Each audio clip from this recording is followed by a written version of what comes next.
Hello everyone, thank you once again for tuning into my channel. It is now New Year's Eve 2020. We've seen some really good figures this year. There have been some great ones, there have been some mediocre ones, there's been some not so great ones. With all the ones that I picked up this year, out of all the ones that I have, I wanted to do this video to give my personal top 10 of figures that were released in 2020. This is kind of a little spin for me because, as some of you know, I do toy photography. So I'm rating my figures based off of posability, accessories, and stuff like that that really grabbed my attention when it came to different kinds of figures and all of their qualities. So let's go ahead and get started. Coming in at number 10, we have Kratos from God of War. This figure was done by Mondo, and yeah, I gotta say it's a great figure.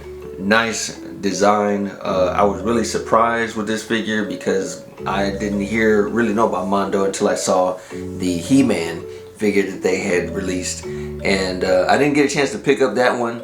And after seeing it, I was kind of like, yeah, I'll kind of pass because I really didn't like the overall design of it. It looks okay, but didn't really grab my attention. So when it came to this figure, I was kind of excited just to see what it looked like because the promo pictures look really good. But when I finally got it in hand, I was really surprised by this one. It's really good. I mean, all the detail, and the version that I got this is the exclusive version that you're seeing. So it came with the extra 2 blades of chaos, and then it came with the extra axe that's on his back. So it's a really good figure. The sculpting was good. The paint job with all the pale white and the red designs on it, it's just overall just good figure. My only issue that I had with it is the body is kind of top heavy, so it made it hard to stand. It was definitely a chore just to get him to stand on his own, and that's a big thing for me when it comes to doing photography. I like to take my pictures of figures that are standing on their own, not using any kind of support or anything like that. So if a figure is able to stand on their own, that's a good figure in my book. And so it was just a little bit difficult, but other than that, the overall look of it, I mean, the head for Mimir on the back with all the tattoos on his around his skull and everything, overall great figure. Moving on to number 9, we have Black Skull, better known as Black Mask. This was done by VTS Toys, and I think they really did a superb job with this one. The whole design of the suit, it's really good. Even having the gun holsters don't make the suit jacket bulge out when you put them on. Everything looks nice and slim, and it looks like he has it concealed. It looks really good, and like I said, the tailoring of the suit is really nice fit to the shirt and to the jacket and everything. It overall looks good. The base that he comes on, I mean, the nice design of the detail into the regular base is not a generic base. It actually looks really good. And then the bat, the M4 that he comes with, I mean, everything looks really good. It's not like a wooden bat, you know. It's got like I believe it's aluminum that's on there, but it looks really good. And the interchangeable eyes that you can put into the mask, I mean, it's just an overall just great figure. So yeah, definitely number 9, Black Mask. Coming in at number 8, we have the Mark 47. This kind of cheating a little bit because this figure was actually released a while ago. So the one I have is actually the reissue. I missed out on getting it the first time. I really wanted it, and I ran into some issues. I wasn't able to get it. So I'm so glad they were able to do a reissue on this figure because it is a great piece. I love the paint job. I love the way everything just reflects and shines. All the lights that they normally put into these die-cast figures, it's really good. So yeah, I'm definitely proud to have this figure. The articulation is kind of to be expected with the die-cast figures, so you can't really do too much. You can't really do a whole lot of flight poses because he's die-cast, so you can't really hold him up, so it kind of makes him hard to pose. But overall, it's still good. There's still some really good shots I was able to get using this figure. So yeah, definitely a good figure to pick up. Number seven is the Iron Spider. This is another one I was really looking forward to getting because I wanted the comic book version over the movie version. I think the comic book version looks so much better in my eyes, and I'm glad that even though this is based off of the video game, and in the game the 4 arms that you use is the one that was in the movie, so you had no choice but to use the 4 arms. But with this one they actually went with the comic book version and did the 3. So the 3 extra limbs is great. The 3 extra limbs are huge. As you can see, they're huge. Barely fitted in the shot here. So it's really, really good. And everything's on a ratchet, so you can kind of get it just where you want them. The legs around the knees and everything, they're on ratchet, so they're not any kind of material, so you don't hinder any material trying to get it in the pose. I wasn't able to get it perfect, but I was able to get him in that iconic pose where he's using the limbs to balance himself on Captain America's shield. That was a pretty good shot. But overall, it's a great suit.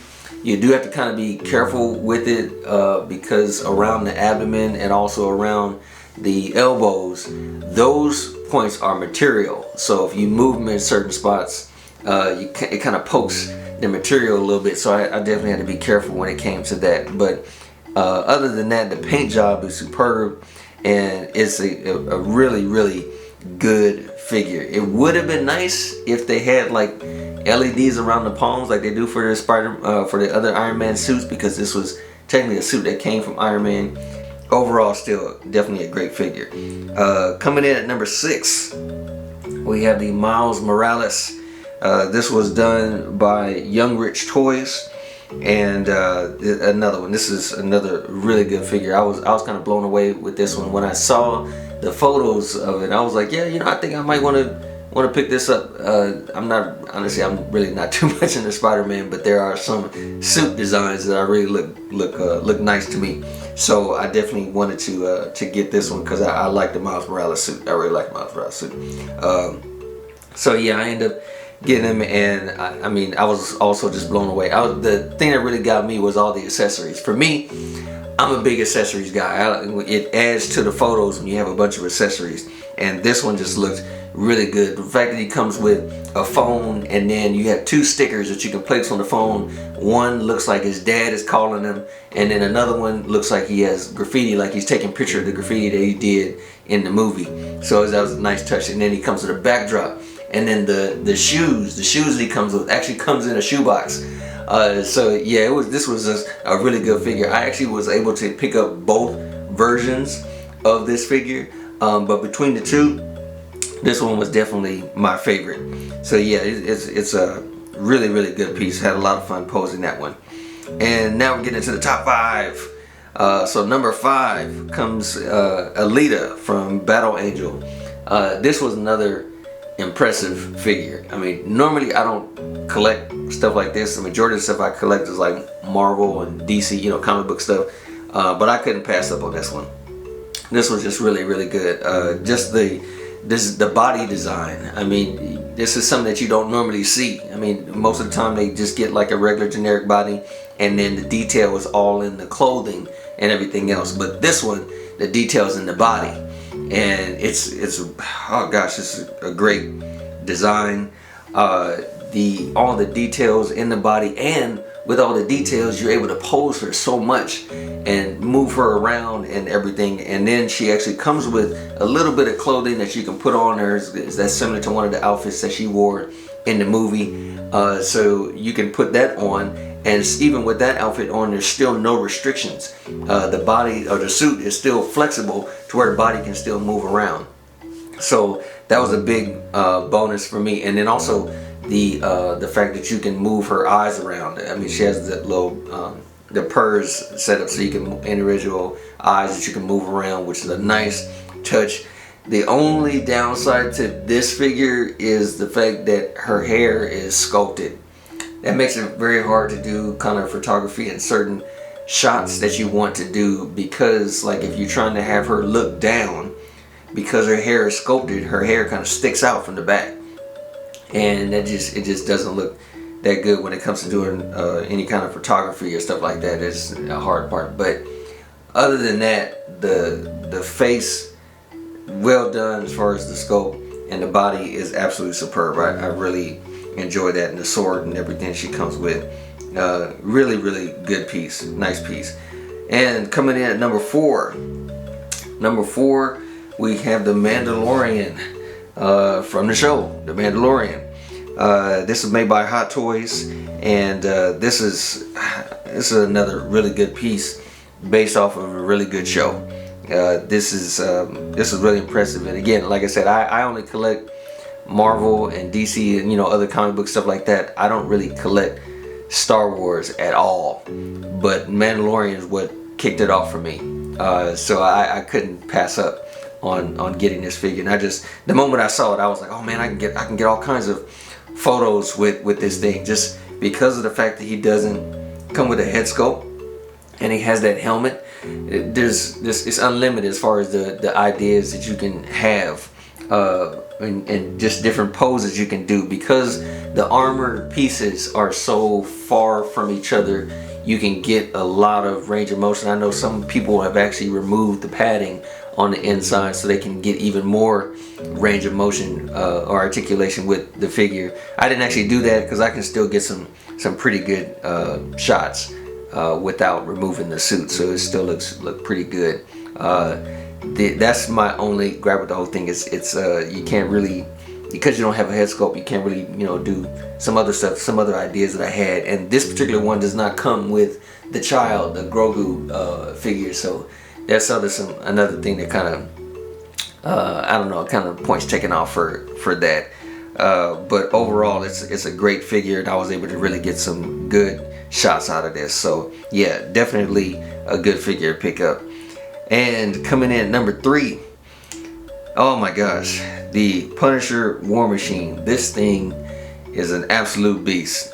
I mean, I am blown away by the, oh gosh, just the way this whole thing looks. I mean, you can see all the flames and everything coming from the guns. That was a nice added touch. The fact that his eyes light up. The only downside to this figure is the light that's on his chest, because the eyes are so dark. When you turn it on, you can't really see it shine through. I had to do kind of a little workaround just to get the light to really show up on the chest. But that's minor in comparison to this whole thing. Oh gosh, man, I absolutely love this figure. Love the way he looks, the weight to it, because he's another die-cast figure. And then the head sculpt that he comes with. I never played the game Future Fight.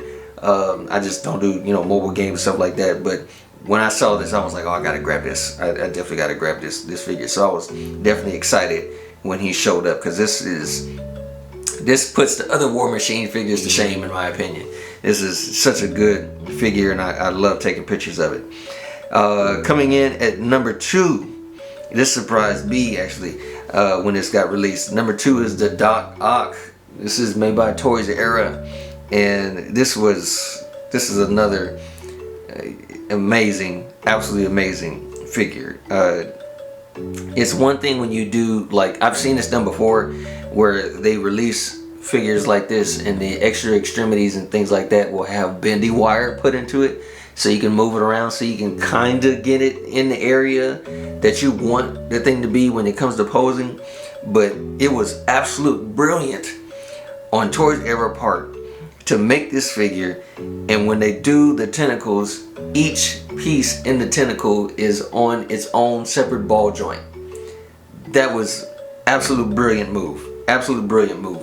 Because now you can put those tentacles exactly where you want and turn it any way you want to, and it'll stay right where you put it. That to me is a photographer's dream, to be able to do something like that, to where you're able to move something, get it right where you want it, and it stays right there for your photo. I absolutely loved it. And then on top of that, having wire in the coat, that was another amazing thing. So yeah, this is definitely an absolute wonderful piece. They did a great job, and I am so glad that I picked this figure up. And number 1, Number one, oh my gosh, this is my absolute favorite. This is my absolute favorite of this year. I've had so much fun with this one. This is the Revenger, better known as the Punisher.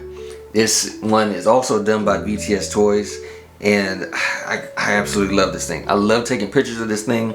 I love the way it looks, the design, the body that they chose. I can move him however I want to move him, and he'll be absolutely looking so realistic when it comes to just the way he moves, the way he stands.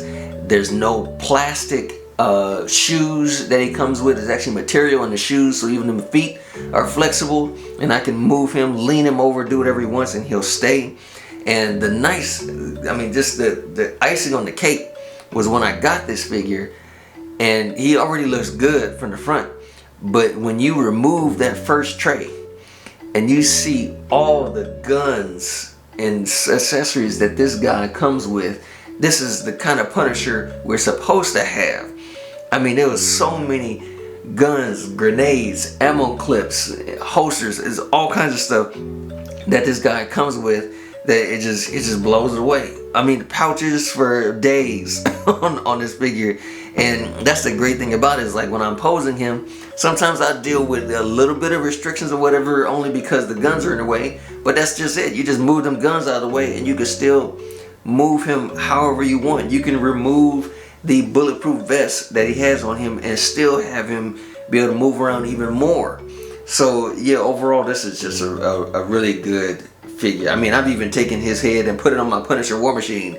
It just, you know, add to that as far as photos are concerned. And then, you know, I've used my Ghost Rider. I took my Ghost Rider head and put it on top of this one. For some of you who know in the comic how the Ghost Rider or the Punisher becomes the Ghost Rider, just to add to that effect. This is overall, this is just a really, really good figure. Absolutely love it. Definitely number one in my book for 2020. So those are all my choices for my top 10 for 2020.